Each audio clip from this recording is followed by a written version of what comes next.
যুক্তরাষ্ট্র ও ইসরায়েলের যৌথ হামলায় ইরানের সর্বোচ্চ নেতা আয়াতুল্লাহ আলী খামেনির মৃত্যু হয়েছে। পশ্চিম এশিয়ার দেশটি এখন তার উত্তরসূরি খুঁজে বের করার চ্যালেঞ্জের মুখোমুখি। প্রায় 4 দশক ধরে কঠোর হাতে শাসন করা এই প্রবীণ নেতার আনুষ্ঠানিকভাবে ঘোষিত কোনো উত্তরাধিকারী এই মুহূর্তে নেই। দেশটির সংবিধান অনুযায়ী বিশেষজ্ঞ পরিষদ নামে পরিচিত 88 জন সিনিয়র ধর্মীয় নেতার একটি নির্বাচনী সংস্থা পরবর্তী নেতা নির্বাচন করবে। 1979 সালে ইরানের রাজতন্ত্রের অবসানের পর ইসলামিক প্রজাতন্ত্র প্রতিষ্ঠা হওয়ার পর থেকে এই প্রক্রিয়া কেবল একবারই সম্পন্ন হয়েছে, যখন আয়াতুল্লাহ রুহুল্লাহ খোমেনির মৃত্যুর পর খামেনিকে নির্বাচিত করা হয়েছিল। মূলত শাসক গোষ্ঠী স্থিতিশীলতা প্রদর্শনের জন্য দ্রুত পদক্ষেপ নিতে চাইবে ও পরিষদের সদস্যরা শিগগিরই বৈঠকে বসবেন বলে আশা করা হচ্ছে। তবে মার্কিন প্রেসিডেন্ট ডোনাল্ড ট্রাম্পের ঘোষণা অনুযায়ী যুক্তরাষ্ট্র ইসরায়েলি যৌথ বোমা হামলা অব্যাহত থাকায় তারা এই সমাবেশের ঝুঁকি নিতে পারবে কিনা তা এখনো স্পষ্ট নয়। ইরানের সুপ্রিম লিডার হওয়ার যোগ্যতা ও মাপকাঠি: নতুন নেতাকে অবশ্যই পুরুষ হতে হবে ও রাজনৈতিক যোগ্যতা, নৈতিক কর্তৃত্ব ও ইসলামী প্রজাতন্ত্রের প্রতি আনুগত্য সম্পন্ন ধর্মযাজক হতে হবে।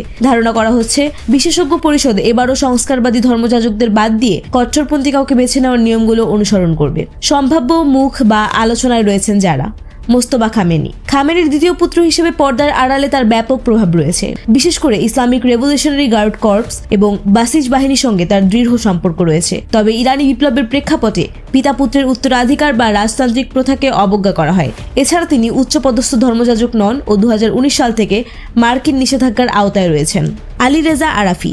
তিনি একজন প্রতিষ্ঠিত ধর্মযাজক ও খামেনির অত্যন্ত বিশ্বাসভাজন ছিলেন। বর্তমানে তিনি বিশেষজ্ঞ পরিষদের ডেপুটি চেয়ারম্যান ও শক্তিশালী গার্ডিয়ান কাউন্সিলের সদস্য। তিনি প্রযুক্তি বুদ্ধিমান ও 24টি বই ও নিবন্ধের লেখক। তবে নিরাপত্তা প্রতিষ্ঠানের সঙ্গে তার সম্পর্ক খুব একটা ঘনিষ্ঠ নয়। মোহাম্মদ মেহেদি মির বাঘেরি। একজন কট্টরপন্থী ধর্মযাজক যিনি ধর্মীয় প্রতিষ্ঠানের সবচেয়ে রক্ষণশীল শাখার প্রতিনিধিত্ব করেন। তিনি পশ্চিমাদের তীব্র বিরোধী ও বিশ্বাস করেন কাফেরদের সঙ্গে সংঘাত অনিবার্য।